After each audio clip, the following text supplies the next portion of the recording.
capítulo 6 de Romanos diz: que diremos, pois? Permaneceremos no pecado para que seja a graça mais abundante? De modo nenhum. Como viveremos ainda no pecado nós, os que para ele morremos? Ou porventura ignorais que todos nós que fomos batizados em Cristo Jesus, fomos batizados na sua morte?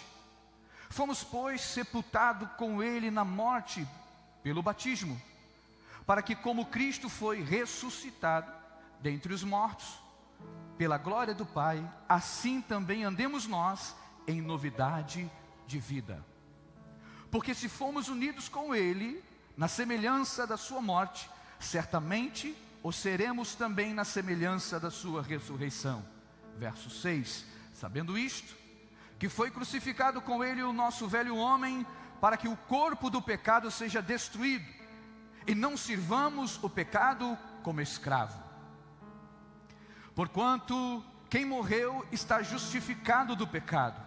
Ora, se já morremos com Cristo, cremos que também com ele viveremos, sabedores de que, havendo Cristo ressuscitado dentre os mortos, já não morre. A morte já não tem domínio sobre ele. Pois, quanto a ter morrido uma vez, para sempre morreu para o pecado. Mas quanto a viver, vive para Deus.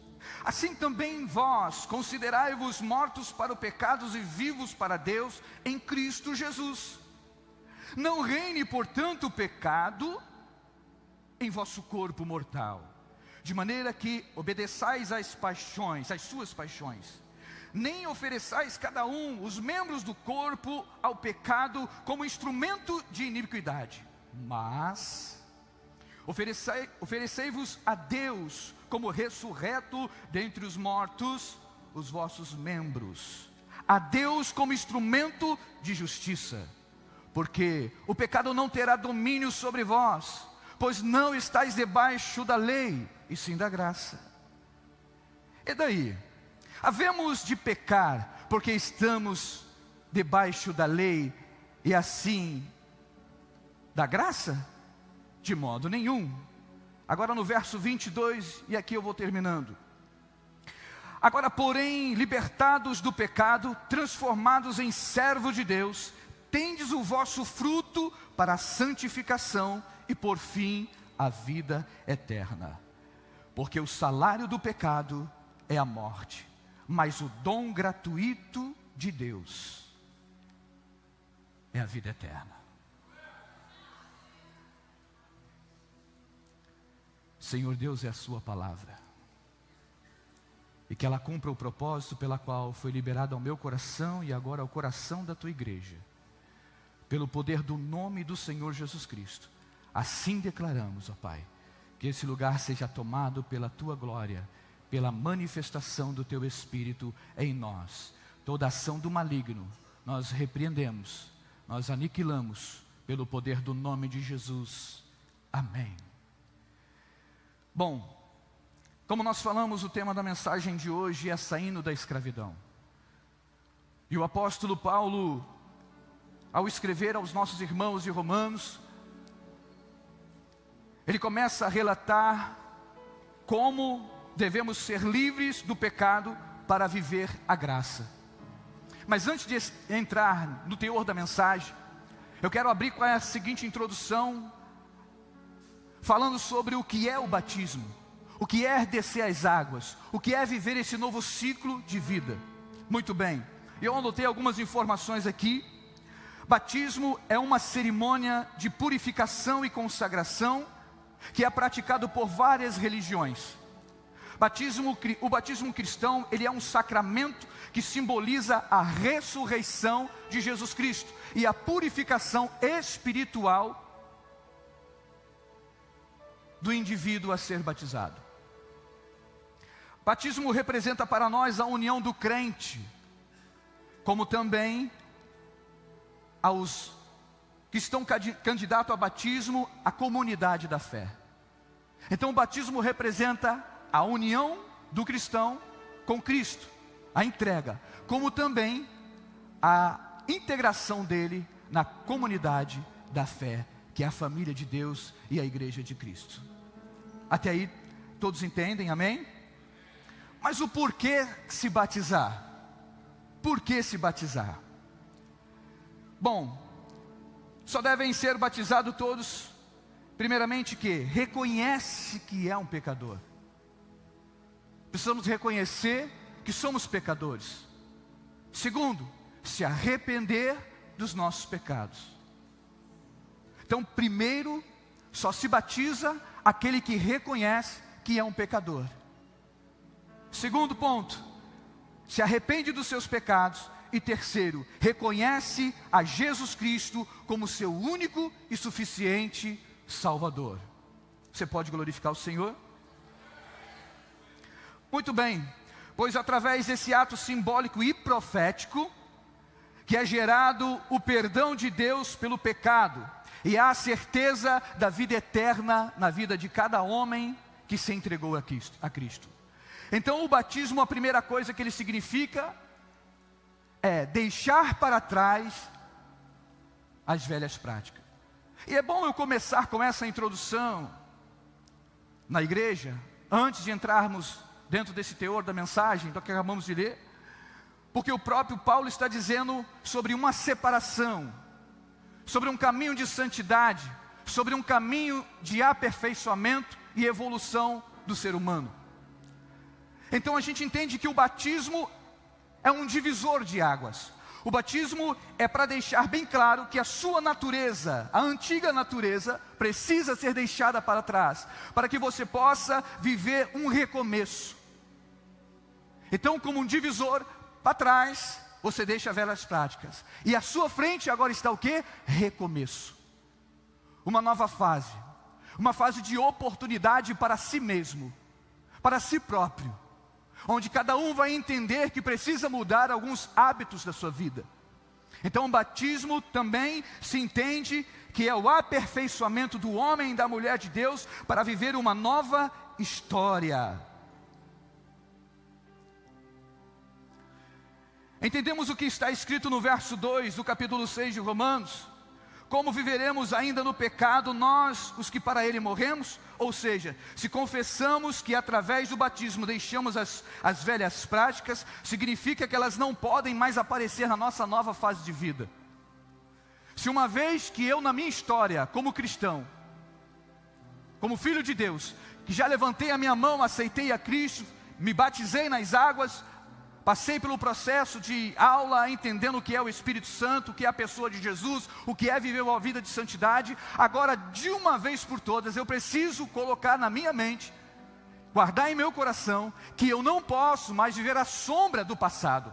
Eu não posso mais viver naquela forma errante, caindo toda hora e colocando a culpa na fraqueza da carne, porque a carne é fraca. Não é assim que a gente faz? A gente procura um culpado para as coisas que a gente acaba permitindo se fazer. A gente coloca culpas em terceiros, a gente vai terceirizando coisas que somos nós que abrimos legalidades e deixamos acontecer. Amém, irmãos? Então, viver uma vida irrepreensível é o que o Senhor quer para mim e para você. Que não haja culpa em nós, que não haja sentimento de culpa na sua caminhada com Cristo, que você não venha deixar pontas soltas atrás de você. Então a nova vida com Deus, um momento novo com Deus, é entender que essa nova história da sua vida precisa ser real em você. Você precisa acreditar que está vivendo uma nova vida. Você precisa depositar sua confiança nessa nova história. E além dos candidatos a batismo, nós, a Igreja de Cristo, por conta da correria do dia e os muitos afazeres, nós esquecemos dos votos que um dia fizemos ao Senhor num tanque batismal. Nós esquecemos daquilo que juramos como fidelidade ao Senhor, a não retroceder, a não desistir, a não largar do arado, a continuar trabalhando no reino de Deus e manifestando a sua justiça em nossa vida. É preciso ter total entendimento do ato que vamos fazer. Isso eu falo em relação ao batismo, pois é confessar publicamente que estamos dispostos a viver uma mudança.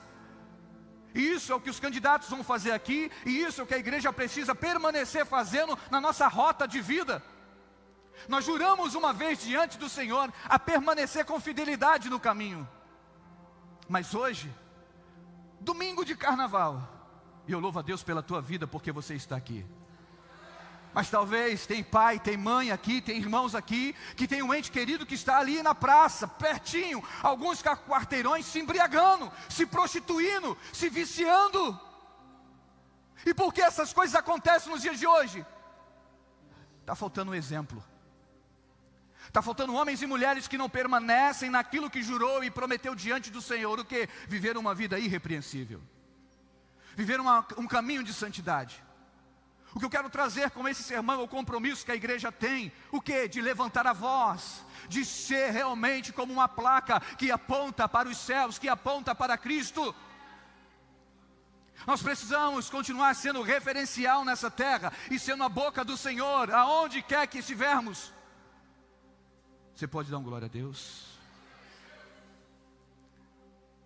Logo então se entende que as minhas práticas antigas não podem se tornar a repetir na minha nova fase de vida. Tudo por quê? Porque se entende que eu estou fazendo um juramento diante de Deus e diante dos homens para viver com fidelidade. Quando um dia você deitou sobre essas águas, num determinado momento da sua vida, alguma autoridade religiosa disse para você: você, fulano de tal, reconhece o Senhor Jesus como seu único e suficiente Salvador? E você levantou a voz e disse: sim, eu reconheço, eu amo. Talvez, ou talvez só deixe um sim, por vergonha de falar no microfone. Mas o que eu quero que a igreja entenda é que a gente promete muitas coisas. E a vida cristã não pode viver só de promessa da nossa parte, porque a promessa de cima para baixo se cumpre. Mas o difícil é aqui, a nós, homens, meros mortais, mantermos a nossa promessa de fidelidade ao Senhor. E nessa noite memorável, nessa noite que vamos proclamar batismo, transformação sobre a vida de pessoas aqui, eu quero ressaltar a palavra de Deus em nosso coração, que devemos permanecer firme na palavra de Deus, naquilo que foi liberado sobre nós, sobre mim, sobre você como igreja de Cristo na terra. Não podemos enfraquecer, não podemos esmorecer, não podemos deixar se vencer pelo cansaço. Ah, está demorando Jesus voltar, está demorando não, Ele está às portas. Parece que está demorando, mas não está. A longanimidade de Deus é a causa de não sermos destruídos, irmãos. E Ele é longânimo, está dando tempo para que todos se arrependam do seu pecado. Deus está dando tempo para que a humanidade se arrependa. Deus está dando tempo para que os seus filhos voltem, para que a gente possa cair em si. Lembra do filho pródigo? Saiu para gastar toda a herança do pai, doidão na vida, gastou, torrou tudo, mas no momento da dificuldade, quando ele quis comer as bolotas dos porcos, ele caiu em si, o senso voltou. O que eu quero dizer com isso? A igreja precisa continuar em oração, nas oficinas, nos clamores, dentro de casa, no seu quarto de guerra, clamando. Por quê? Para que um filho, um homem, uma mulher, um ente querido, seu marido, a sua esposa, caia em si e volte para os braços do Senhor. Nós precisamos continuar pregando o Evangelho. Nós precisamos continuar pregando transformação. Nós precisamos continuar fazendo o ídolo do Senhor. Aleluia, glória a Deus. Então se entende que fizemos um juramento a ser fiel ao Senhor. Vamos analisar o verso 6 desse mesmo capítulo.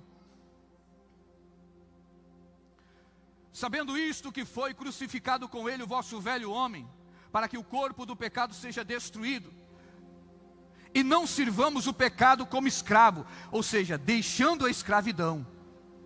O que o apóstolo está nos ensinando aqui, que a gente precisa deixar a escravidão que outrora amarrava a gente. Se entende que a gente está levando isso para a cruz, precisamos levar a nossa velha natureza para a cruz de Cristo. Crucificá-la, acabou. Não vou viver mais na prática do pecado e nesse erro. Eu levo para a cruz de Cristo, eu entendo quem morreu por mim.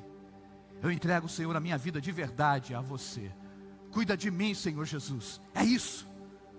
É não ser escravo desse pecado. Ou seja, eu posso desativar a influência negativa da minha vida. Como? Não praticando o desejo que vem sobre o meu corpo. As influências negativas vão tentar vir. Talvez pessoas aqui nessa noite estão sendo influenciado. Passou por um embate espiritual ou emocional, uma influência negativa tentou resistir você para que não chegasse aqui hoje, para que não entrasse por essas portas, para que não ouvisse uma palavra de ânimo, de aconselhamento, de fortalecimento. Talvez palavras se levantaram contra você, para que você não fizesse o certo, para que você não prosseguisse na sua caminhada, não perdoasse, não amasse, não deixasse as coisas boas de lado, mas sim assumisse a responsabilidade de ser um referencial, de ser uma boa pessoa, um bom cidadão, um bom cristão, um bom filho, um bom pai, uma boa mãe.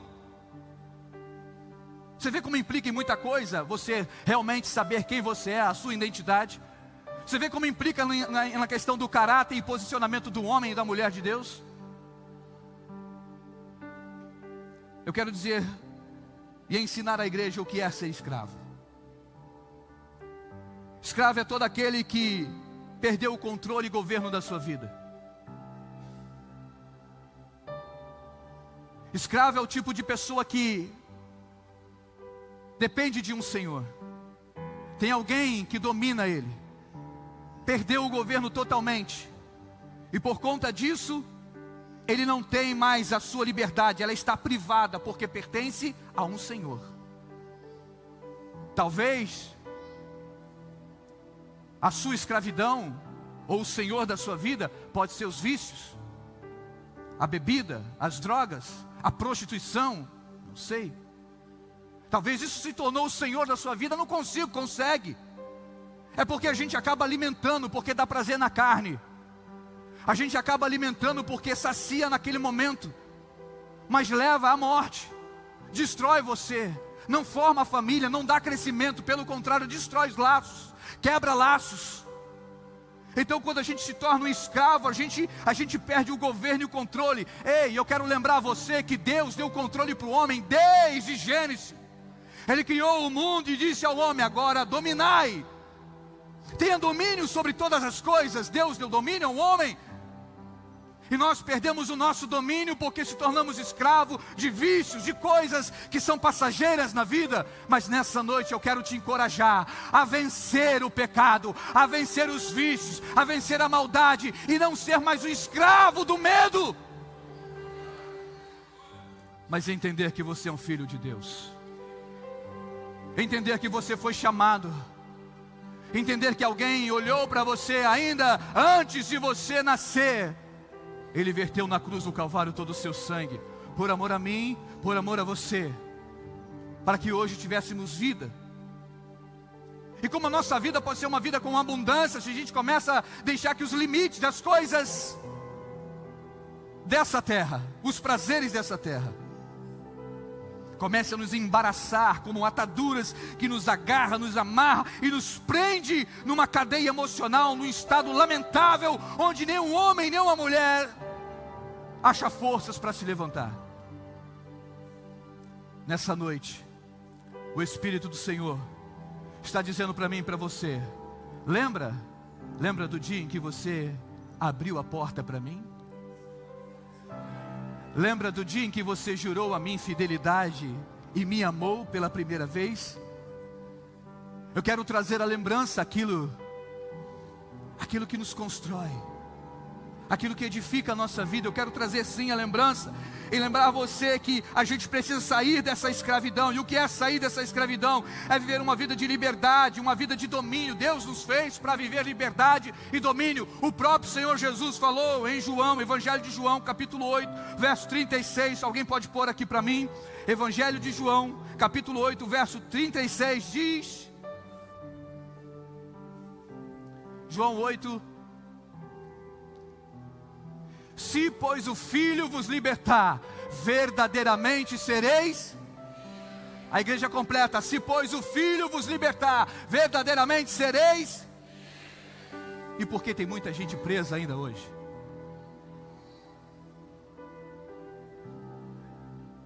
Porque a gente ainda está muito preso hoje.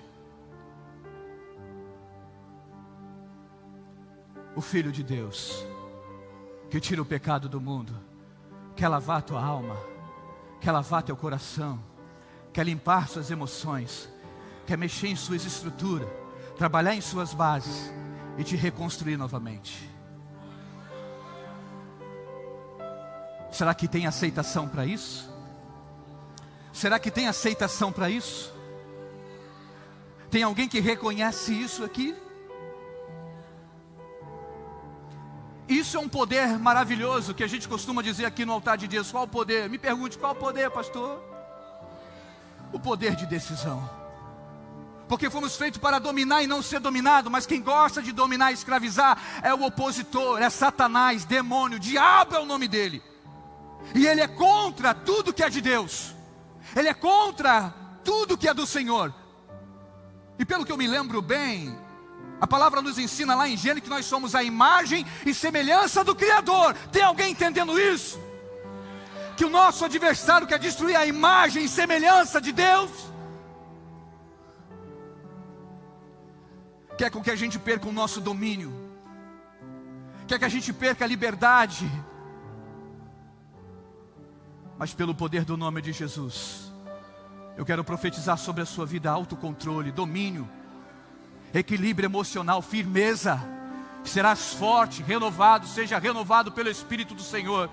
Seja renovado pelo Espírito do Senhor e na força do seu poder. Aleluia. Quinto ponto, sendo assim, eu considero morto para o pecado, mas vivo para Deus. E eu leio com vocês em Romanos 6, o verso 11 e o 12, que diz assim: assim também vós considerai-vos mortos para o pecado, mas vivos para Deus em Cristo Jesus.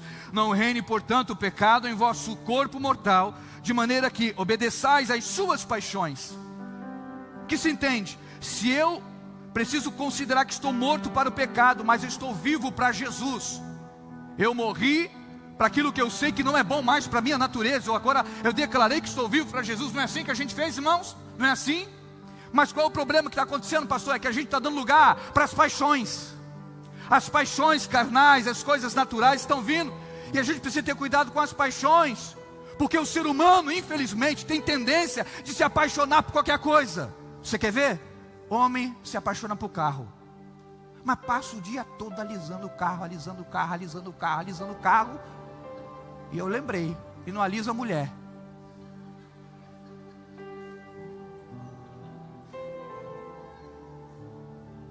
E tem mulher que alisa toda e faz tudo, se apaixona por um monte de coisa, Mary Kay, e Mary não sei o canto, nem muita coisa, Natura, e Jequiti, pipipipipipipipi.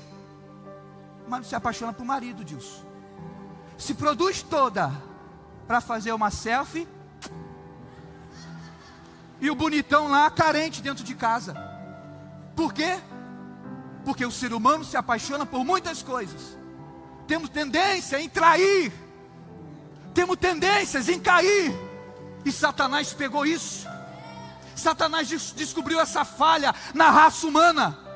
Somos tentados nas nossas próprias concupiscências. Quase que não sai. Saiu quase uma língua estranha aqui. Eita glória. Somos tentados naquilo que a gente permite gerar dentro de nós. Ah, é só uma olhadinha. É só uma vezinha. Não! Você não pode ceder para isso, para o pecado. Vai te destruir, vai acabar com você, vai acabar com o ministério de Cristo em sua vida. Não! E aí mamãe costumava dizer uma coisa, né, Dilson? Johnny, nem tudo que reluz é ouro. Mamãe dizia isso para mim. Falava isso para meus irmãos, nem tudo que reluz é ouro. E a gente está tonto da vida. Ai, brilhou, nossa. A irmã me deu uma graça e paz diferente. Tu é casado. Toma jeito. A gente precisa entender que Satanás vai usar desses feitiços malignos para traumatizar, para travar você, culpar você, e você começa a se sentir culpado, preso por um deslize, preso por uma precipitação. E aí você, em vez de avançar, você está parando, e não é para parar.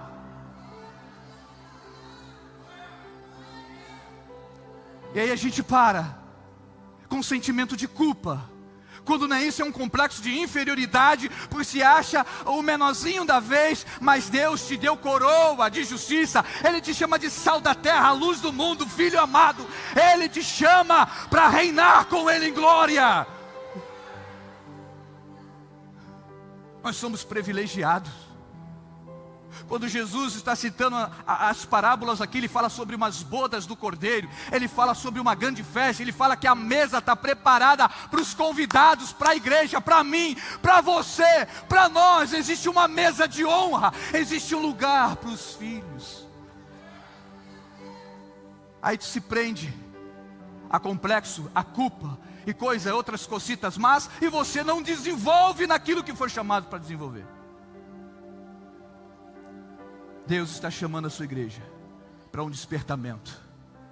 Vigiai, desperta, lembrai-vos, lembra dos seus votos diante do Senhor. Lembra que você não é mais escravo do mundo, não pode se apaixonar para isso. Então o que eu preciso fazer, pastor? Alguém quer saber? Ninguém? O que eu preciso fazer, pastor? Fortalecer a sua mente. O que você precisa fazer hoje é fortalecer a sua mente. Como? Precisa criar fortalezas na mente. Preciso caminhar com entendimento para construir fortaleza na minha mente, para bloquear as paixões carnais. Então preciso construir fortalezas na minha mente, e isso vai bloquear as paixões carnais. Onde você tem referência para isso, pastor? Filipenses capítulo 4, verso 8.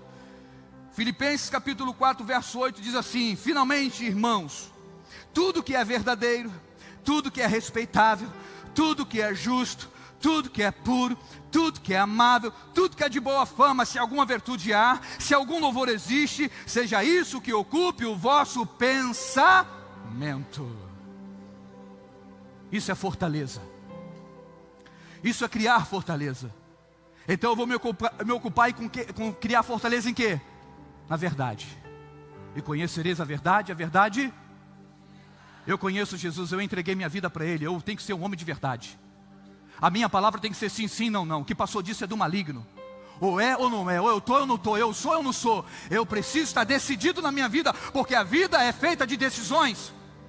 E louvado seja Deus pela vida de vocês, porque se decidiram hoje, decidiram a viver uma novidade de vida. Sei que não foi fácil chegar até aqui, mas chegaram. Você pode aplaudir pela vida dos nossos irmãos?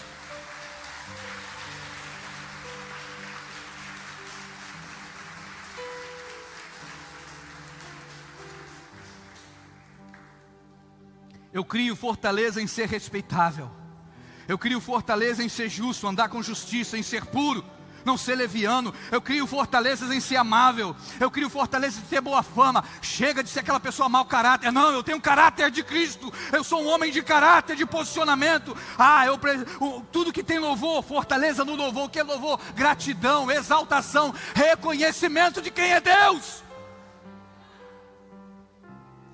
Precisamos gastar nosso tempo com aquilo que é louvável. Precisamos priorizar a nossa vida, construir fortalezas espirituais. Para quê? Para que você possa resistir no dia mau. Para que você possa entender quem você é na pessoa do nosso Senhor e Salvador Jesus Cristo.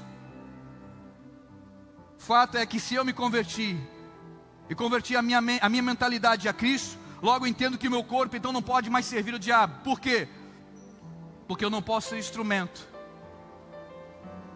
Não posso ser instrumento das trevas. Agora eu entendo que eu sou instrumento do meu Senhor. Olha o que está escrito. Romanos capítulo 6 e o verso 13.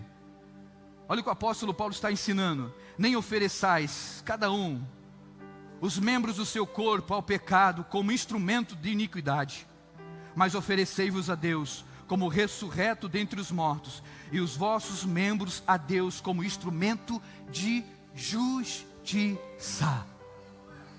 O que significa isso?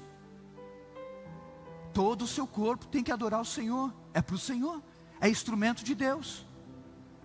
Então se a sua mão fazia coisinha errada, roubava, praticava alguma coisa, não faça mais. Agora é instrumento de justiça, é para impor as mãos sobre o enfermo e colocá-los curados.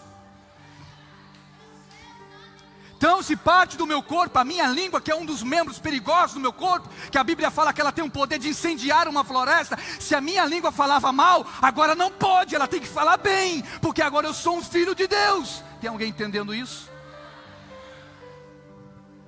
Se os seus membros serviam para a iniquidade, agora não pode mais, porque uma vez que você entende que está morto para o pecado e para as suas paixões, agora o seu corpo está ressurreto dentre os mortos, diante de Cristo Jesus, para ser instrumento do Senhor, cumprindo o ID de Deus.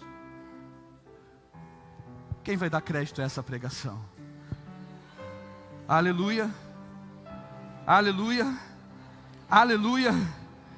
Oh, bendito seja o nome do Senhor. Bendito seja o nome do Senhor. A gente precisa parar de dizer assim: a minha mente é de Cristo, eu aceitei o Senhor. Não, eu estou assim, mas sabe qual é o problema? A minha carne é fraca. Para com isso. Já falei e torno a repetir. Isso é desculpa de quem não quer assumir compromisso diante do Senhor. Isso é desculpa. Ficou melhor agora o som.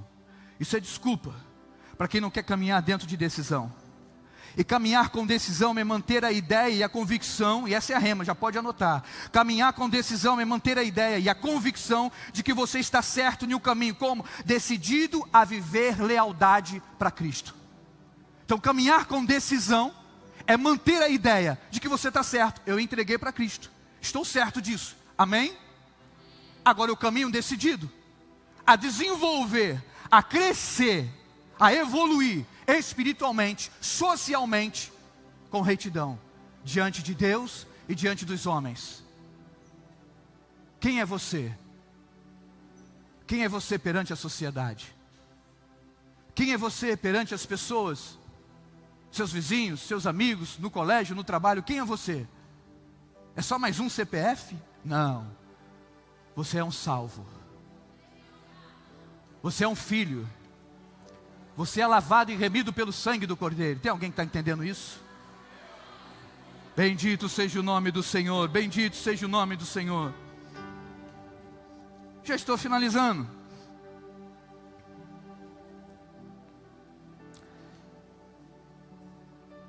Romanos 6,14 diz: porque o pecado não terá domínio sobre vós, pois não estáis debaixo da lei, sim da graça. A lei existe para denunciar erros. Para que existe a lei? Para denunciar que alguém errou. Não é assim? Como que a gente sabe que erramos? Porque existe uma regra, existe uma lei. Então nós erramos porque alguém estabeleceu uma ordem, uma lei, um governo. Errou, tem que pagar pelo erro. Tem uma conta a se acertar pelo erro. Então a lei existe para denunciar erros. A lei é para vivos em pecados. Mas a graça é o favor de Deus que nos livra da condenação do pecado. A graça nos leva à liberdade. A lei, ela nos mostra um caminho. Você está entendendo isso? A graça te leva à liberdade. A lei, ela te mostra o caminho. Não faz errado, senão vai ter consequência. Leia para isso. Mas a graça, ela nos dá destino. A graça dá destino. Qual o destino, irmãos? A graça nos leva a um portal que atravessa a eternidade. A graça nos faz ver Cristo, nos faz ver Jesus, nos leva ao céu, a um lugar em Deus para mim, para você, e nós precisamos usufruir disso. Como? Vivendo uma vida de retidão, vivendo no caminho do Senhor, aceitando tudo aquilo que foi liberado da parte de Deus para o nosso coração. Quantos estão entendendo a mensagem? Eu quero com isso lembrar a igreja de Cristo nosso compromisso. Qual o compromisso?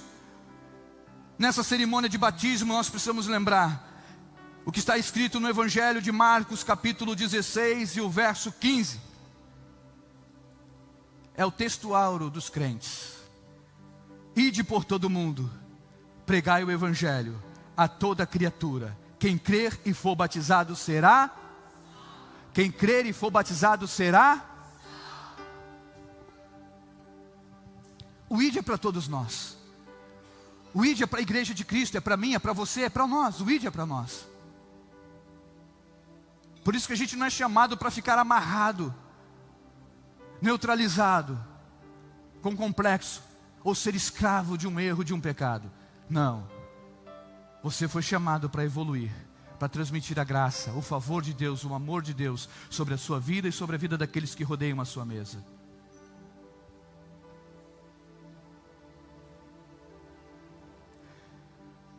Bendito seja o nome do Senhor.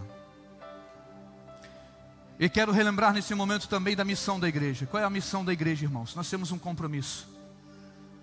Qual o compromisso dessa igreja? Manter o progresso dela, ela precisa crescer. Nós precisamos gerar mais ovelhas. Você é a fonte disso. Ovelha gera ovelha. Não espere por um ou outro. Não espere pelo pastor. Não espere por outra pessoa que você está talvez idolatrando. Não faça isso. Você é responsável, tanto quanto eu, de fazer o bem, sem olhar a quem. Você é tão responsável, tanto quanto eu, de dar continuidade a esse ide do Senhor, a proclamar o Evangelho. Você é responsável, tanto quanto eu, a pregar as boas novas aos corações feridos. Você é responsável, tanto quanto eu, em colocar em liberdade aqueles que estão algemados. Então precisamos fazer a nossa parte como corpo de Cristo, como a igreja do Senhor. Precisamos fazer a nossa parte. Buscar o conhecimento, a santidade, a espiritualidade dentro da sã doutrina do Senhor. Amém, irmãos? E agora eu quero me reportar aos candidatos a batismo e vou fazer uma pergunta. Vocês reconhecem o pecado de vocês, que são pecadores? Sim? Estão arrependidos do pecado de vocês? Vocês reconhecem Jesus como o único e suficiente Salvador? Pronto, é isso. Eles confessaram diante de Deus e de vocês, testemunhas. E agora com isso que a gente declara? Declaramos que não são mais escravos do pecado. Mediante a declaração de vocês, vocês não são mais escravos do medo, não são mais escravos do pecado. Por quê? Porque estão decididos. Isso é decisão, vocês estão decididos no Senhor. Estão decididos a se batizar e a viver uma nova vida. Quantos lembram da sua decisão? Quantos lembram nessa noite do dia em que você se decidiu ao Senhor?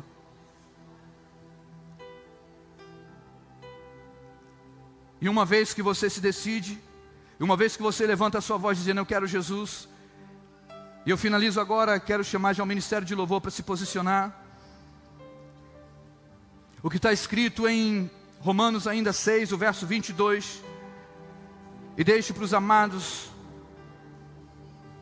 irmãos, candidatos a batismo e para toda a igreja: agora porém, libertados do pecado, transformados em servo de Deus, tendes o vosso fruto para a santificação e por fim a vida eterna. O que Paulo está dizendo aqui? Ele não está dizendo que você agora porém, libertados do pecado, transformados em servo de Deus. Esse servo de Deus não é servo como escravo de Deus, porque Deus nos liberta, mas é servo no requisito a lealdade. A interpretação aqui é lealdade. Caminhar com lealdade, com firmeza, na novidade de vida pela qual o Senhor nos chamou.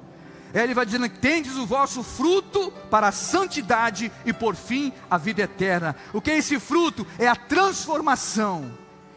É a transformação que agora precisa ser evidenciada nos atos de justiça de vocês. Então o que nós vamos viver agora, depois do momento em que vocês saírem da água, vocês agora vão viver a evidência de que são realmente salvos e lavados pelo sangue do Senhor Jesus. E o que se espera disso, irmãos? O que se espera deles e o que o mundo espera de nós é ver o fruto. Porque diz assim: pelo fruto se conhece a... E qual é o teu fruto? Que fruto você tem dado? É isso que o texto está dizendo aqui. Agora vamos esperar o fruto da santidade. Vamos esperar o fruto daquilo que pode vir de um homem, de uma mulher de Deus. O que pode vir de você nos dias de hoje, para essa geração, para todos que almejam de mim, de você, uma palavra de vida, uma palavra de fé, uma palavra de consolo, de transformação. O que pode vir, o que pode sair. o que podemos fazer. Bendito seja o nome do Senhor. E a última advertência do apóstolo Paulo, no verso 23, ele diz: porque o salário do pecado é a morte, mas o dom gratuito de Deus é a vida eterna em Cristo Jesus, nosso Senhor. O que a gente recebe de tanto pecar e ser negligente com a vontade de Deus é uma morte espiritual, como também outrora uma morte prematura. Mas o que temos da parte do Senhor, da parte de Deus, é vida, vida, vida e vida, e vida com abundância. Quantos querem viver a vida com o Senhor? Quantos querem entregar a vida para o Senhor? Quantos? Todos os dias, irmãos, todos os dias. Todos os dias você deve levantar as suas mãos para o Senhor e dizer: Senhor, a minha vida é tua, eu não me dou a ninguém. Porque todo dia vai ter uma tentação, todo dia vai vir um pecado, ele vai bater na porta para tentar entrar, e você precisa dizer: não, porque eu sou de Cristo, Ele é meu, eu sou do meu amado, e o meu amado é meu. Somos nós que precisamos colocar os termos, somos nós que precisamos estabelecer regras. Amém, irmãos? Se coloque de pé, por gentileza.